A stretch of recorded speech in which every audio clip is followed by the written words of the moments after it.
আশ-শাকুর। আল্লাহ সুবহানাহু ওয়া তাআলা শুকরিয়া আদায়কারী। আল্লাহ সুবহানাহু ওয়া তাআলা শুকরিয়া আদায়কারী। আপনাদেরকে আমি প্রশ্ন করতে চাই যে মানুষ শুকরিয়া আদায়কারী হয়, যে ভাই তোমার শুকরিয়া, আমার এই কাজটা করে দিলাম, তো আল্লাহর আমরা কি এমন উপকার করলাম যে আল্লাহ শুকরিয়া আদায়কারী? প্রশ্ন কি আমার বুঝতে পারছেন? কথা বলতে হবে আমার সাথে, প্রশ্ন কি বোঝা যায়? আল্লাহ বলছেন যে আল্লাহ শুকরিয়া আদায়কারী, শাকুর মানে শুকরিয়া আদায়কারী। শুকরিয়া আদায়কারী তো মানুষে হয়, যার উপকার করলে সে আমাকে শুকরিয়া আদায় করলো। আচ্ছা, আল্লাহ সুবহানাহু ওয়া তাআলা শুকরিয়া আদায়কারী, এটা বুঝার আগে আমাকে এবং আপনাকে বুঝতে হবে, আপনারা এখানে যে যতজন উপস্থিত আছেন, বহু মানুষের উপকার করেছেন, উপকার করে সে আপনাকে ধোঁকা দিয়েছে এমন হয়নি? হয়েছে না হয়নি? বহু মানুষের উপকার করেছেন, উপকার করার পর সে আপনার ক্ষতি করেছে এমন হয়েছে না হয়নি? হয়েছে। তাহলে কারো উপকার করার পর ধোঁকা খেলে মনে কষ্ট লাগে, কারো উপকার করার পর সে যদি পাল্টা আমার ক্ষতি করে মনে কষ্ট লাগে। কিন্তু আজকে যদি এই বক্তব্য শুনে আপনি বুঝতে পারেন যে আল্লাহ শাকুর, তাহলে আপনার মনে আর কোনো কষ্ট থাকবে না। যদি বুঝতে পারেন যে আল্লাহ শাকুর, আল্লাহ কি বুঝাতে চাচ্ছে এই শাকুর নাম দিয়ে? ইনি বিপদে পড়েছে, আমার কাছে 7,000 টাকা ধার চাইলো, আমি এই 7,000 টাকা ওনাকে ধার দিলাম। এই 7,000 টাকা ওনাকে ধার দেওয়ার বিনিময়ে আল্লাহ বলছে ওর শুকরিয়া আদায় করার জিম্মেদারি নয়, শুকরিয়া আদায় করার জিম্মেদারি কার? কে শুকরিয়া আদায় করবে আপনার? জোরে বলতে হবে, কে? আল্লাহ। আপনার প্রতিবেশী আপনার কাছে একটা জিনিস সহযোগিতা নিতে এসেছে, চাউল ডাল ভাত যেটাই হোক, আপনি দিলেন, মজার জিনিস দেখেন। তাহলে এবার বুঝেন, আমি যদি এনার কাছে শুকরিয়া চাই, এনার শুকরিয়া আদায় করার ক্ষমতা সীমাবদ্ধ, লিমিটেড। আপনি আপনার প্রতিবেশীর কাছে শুকরিয়া চাইলেন, তার শুকরিয়া আদায় করার ক্ষমতা লিমিটেড। উনি আমাকে কি দিয়ে শুকরিয়া আদায় করবে? বলবে থ্যাংক ইউ, অনেক অনেক শুকরিয়া ভাই, আপনি আমার সহযোগিতা করেছেন। আরও যদি শুকরিয়া আদায় করে আমাকে 5টা হাজার দিবে, 10টা হাজার দিবে, তার চেয়ে আরেকটু বেশি দিবে, তার চেয়ে আরেকটু বেশি দিবে, আমি কোনো বিপদে পড়লে কাজে লাগবে। কিন্তু ওনার শুকরিয়া আদায় করার সামর্থ্য কি? সীমাবদ্ধ, লিমিটেড। আর আল্লাহ যদি আপনার শুকরিয়া আদায় করে, তো আল্লাহ সুবহানাহু ওয়া তাআলার শুকরিয়ার কোনো সীমা আপনি নির্ধারণ করতে পারবেন? কোনো সীমা নির্ধারণ করতে পারবেন? তাহলে আমার এবং আপনাকে আল্লাহ বলতে চাচ্ছে, এই গুণের অর্থ হচ্ছে এটা, আমরা যখনই কোনো মানুষের সাথে কোনো ভালো কাজ করি না কেন, ওই ভালো কাজের শুকরিয়া আমরা কার কাছে চাইব? আল্লাহর কাছে। আর আল্লাহ বলছে আমি শাকুর, তুমি তার জন্য যে উপকার করেছো, এই উপকারের বিনিময়ে তোমার শুকরিয়া আমি আদায় করব। আর মানুষ যেহেতু শুকরিয়া আদায়ে সীমাবদ্ধ, আর আল্লাহ সুবহানাহু ওয়া তাআলা শুকরিয়া আদায়ে অসীম। কোন ছোট্ট কাজের বিনিময়ে আল্লাহ আপনাকে কত কি দিতে পারেন আর কত কি দিয়েছেন তা আপনি জানেনই না। কোন কাজের শুকরিয়া যে আল্লাহ আদায় করতেছে আপনার জন্য, সেটা আপনি জানেন না। কোনো একটা কাজ হয়তো কল্যাণকর করেছিলেন, তার শুকরিয়া স্বরূপ আল্লাহ আপনাকে এত কিছু দিয়ে দিয়েছে। আজ আপনি এত টাকার মালিক, আজ আপনার সন্তান সন্ততি, আজ আপনার স্ত্রী পুত্র, আজ আপনার বাড়ি গাড়ি। কোন কাজের শুকরিয়া? আল্লাহ আলাম, আল্লাহ ভালো জানেন। কিন্তু এটা আল্লাহ আপনার শুকরিয়া আদায় করছেন, আল্লাহ আপনার শুকরিয়া আদায় করতে চান। আল্লাহ সুবহানাহু ওয়া তাআলা শুকরিয়া আদায় করলে কয়েকভাবে শুকরিয়া আদায় করেন। মানুষের গুনাহ ক্ষমা করার মাধ্যমে শুকরিয়া আদায় করেন, নেকি বাড়ানোর মাধ্যমে শুকরিয়া আদায় করেন, মানুষের ধন সম্পদ বাড়ানোর মাধ্যমে শুকরিয়া আদায় করেন, মানুষের সন্তান সন্ততি দেওয়ার মাধ্যমে শুকরিয়া আদায় করেন, স্ত্রী পুত্রে কল্যাণ দান করার মাধ্যমে শুকরিয়া আদায় করেন, বাড়ি গাড়ি দেওয়ার মাধ্যমে শুকরিয়া আদায় করেন।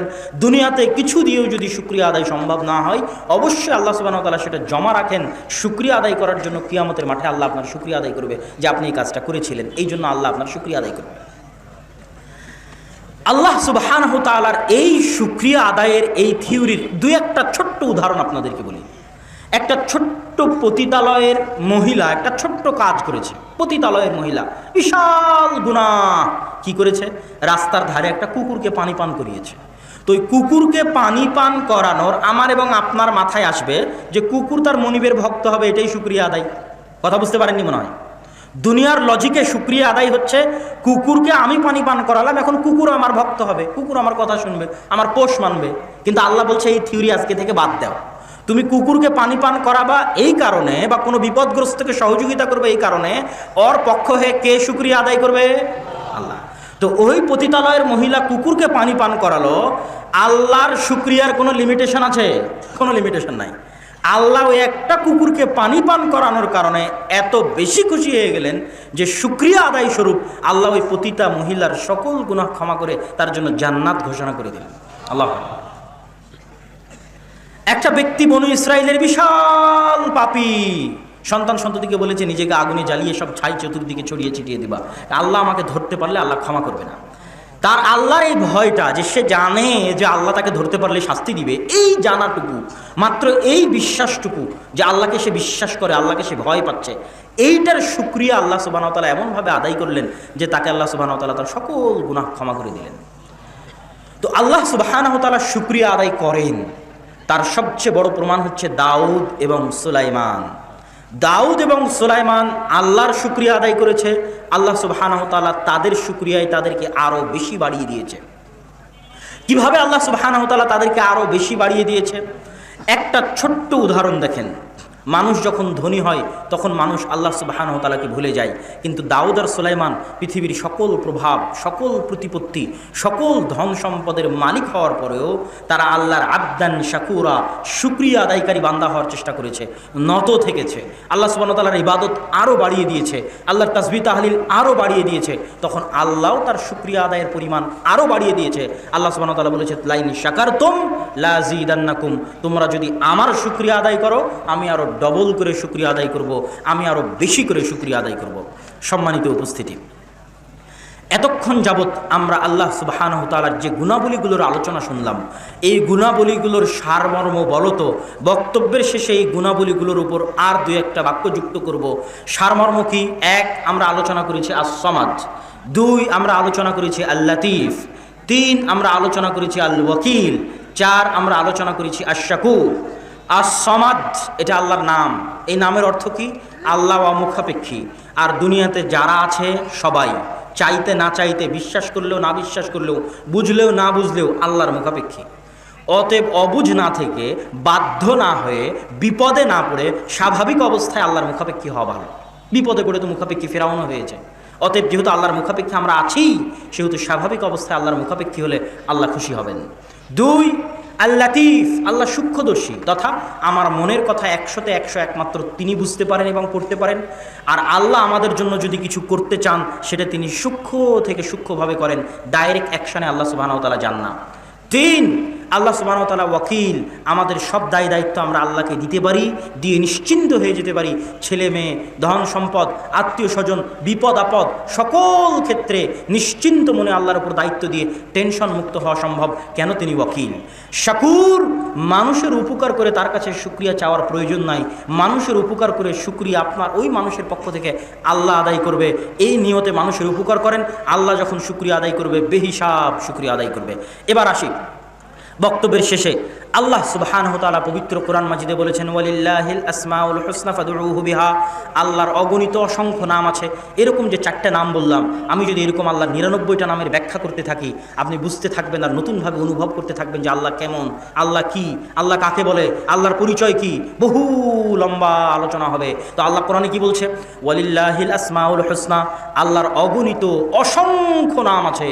তোমরা আল্লাহ সুবহানাহু ওয়া তাআলার এই অগণিত অসংখ্য নাম দিয়ে তোমরা আল্লাহকে ডাকো। দুই, রাসূল সাল্লাল্লাহু আলাইহি ওয়াসাল্লাম বলছেন, ইন্না লিল্লাহি 99 আসমা, আল্লাহর 99টা নাম আছে। 99টা নাম মানুষে জানে, আল্লাহর নাম অগণিত এবং অসংখ্য।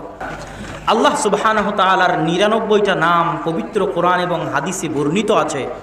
কেউ যদি এই 99টা নাম আয়ত্ত করে নেয়, মান আহসাহা, কেউ যদি আল্লাহ সুবহানাহু ওয়া তাআলার এই 99টা নাম আয়ত্ত করে নেয়, দাখালাল জান্নাহ, সে জান্নাতে চলে যাবে। আল্লাহু আকবার। আল্লাহ সুবহানাহু ওয়া তাআলার এই 99টা নাম আয়ত্ত করার অনেক মাধ্যম আছে, তার মধ্যে একটা মাধ্যম বলে আজকের বক্তব্য শেষ করব। সেই একটা মাধ্যম কি? আল্লাহর গুণে গুণান্বিত হওয়া। আল্লাহর গুণে 100-তে 100% মানুষের পক্ষে গুণান্বিত হওয়া সম্ভব নয়, কিন্তু যে মানুষ যত বেশি পরিমাণে আল্লাহর গুণে গুণান্বিত হওয়ার চেষ্টা করবে, আল্লাহর ওই গুণের বহিঃপ্রকাশ ওই মানুষের উপর তত বেশি পরিমাণে হবে। যেমন আল্লাহর একটা গুণ, আল্লাহ রহিম, আল্লাহ দয়া করে। আপনি আল্লাহর দয়া চাচ্ছেন, তো আপনার কি উচিত নয় অন্যের উপর দয়া করা? কথা বলেন, আপনার কি উচিত না উচিত নয়? উচিত। আল্লাহ ক্ষমাশীল, আপনি আল্লাহর কাছে ক্ষমা চাচ্ছেন, আপনার কি উচিত নয় অন্য কাউকে ক্ষমা করা? আপনার অধীনস্থ কর্মচারী, স্ত্রী, পুত্র, আত্মীয় স্বজন, দায়িত্বশীল তাদেরকে ক্ষমা করা, তাহলে আল্লাহর গুণ ক্ষমা করা, এই গুণটা আপনি যত বেশি পরিমাণে নিজের মধ্যে আনতে পারবেন, তথা আপনি যত বেশি পরিমাণে মানুষের ভুল ত্রুটি ক্ষমা করতে পারবেন, আল্লাহর ক্ষমাশীল হওয়া এই গুণের বহিঃপ্রকাশ আপনার উপরে তত বেশি পরিমাণে হবে, তথা আল্লাহ আপনাকে তত বেশি পরিমাণে ক্ষমা করবে। আল্লাহু আকবার। ইরহামু মান ফিল আরদি ইয়ারহামুকুম মান ফিস সামা। হে দুনিয়ার মানুষ, দুনিয়াতে যারা আছে তাদের উপর তোমরা দয়া করো, তাহলে আসমানে যিনি আছে তিনি তোমাদের উপর দয়া করবে। তাহলে আল্লাহর এই যে নামগুলোর আজকে আলোচনা করলাম, আস-সামাদের ব্যাখ্যা দিলাম, আল ওয়াকিলের ব্যাখ্যা দিলাম, আশ-শাকুরের ব্যাখ্যা দিলাম, আল লাতিফের ব্যাখ্যা দিলাম, এরকম আরও আল্লাহ সুবহানাহু ওয়া তাআলার যত গুণ আছে এগুলো যদি আমরাও আমাদের মধ্যে আয়ত্তে আনার চেষ্টা করি, যেটা যেটা সম্ভব। কিছু গুণ আছে যেটা অসম্ভব, মানুষের পক্ষে আয়ত্ত করা সম্ভব নয়। যেমন আল হাই, চিরঞ্জীব, মানুষের পক্ষে চিরঞ্জীব হওয়া সম্ভব নয়, কিন্তু আল্লাহ ক্ষমাশীল, মানুষের পক্ষে ক্ষমাশীল হওয়া সম্ভব। আল্লাহ দয়ালু, মানুষের পক্ষে দয়ালু হওয়া সম্ভব।